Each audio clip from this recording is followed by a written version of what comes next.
Si Baka at si Kalabaw. Sa bukid ni Tata Jose, may isang kalabaw na kasing kupad ng pagong kung kumilos. Halos nakatihaya lang buong maghapon at tamad magtrabaho.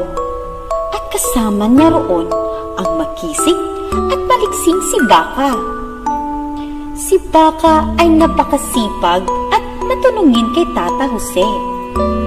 Isang araw, "Aboy, Kalabaw, lumalaw-galaw ka naman dyan at gawin ang mga gawain natin sa bukid.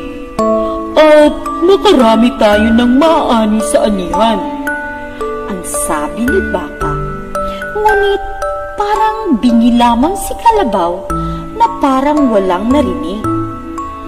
"Aboy, kung ayaw mo, bahala ka. At ako'y magtatrabaho na't kailangan ng amo natin ang tulong ko." At dali-daling umalis si Baka. Isang araw, di na natiis ni Tata Jose ang katamaran ni Kalabaw. "Ay puti, ba't bang tamad-tamad mo? Pinapakain naman kita. Bakit ayaw mong suklian ang pag-aalaga ko sa'yo?" ang wika ni Tata Jose. Pero walang nagbago sa pag-uugali ni Kalabaw. Isang araw, "Abay, paring Jose, eto bang binibenta mong kalabaw?" tanong ng matadero. "Oo, Kiko, at wala namang pakinabang sa bukid ang kalabaw kong yan.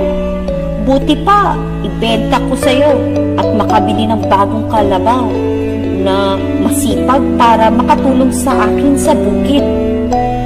Sagot ni Tata Jose.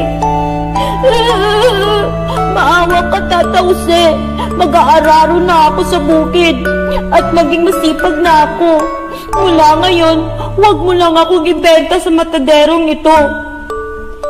Siyang nawika ng kalabaw. Dahil hindi siya narinig ni Tata Jose at ang pagtangis lamang niya ang narinig nito, natuloy ang pagbenta sa kanya sa matadero.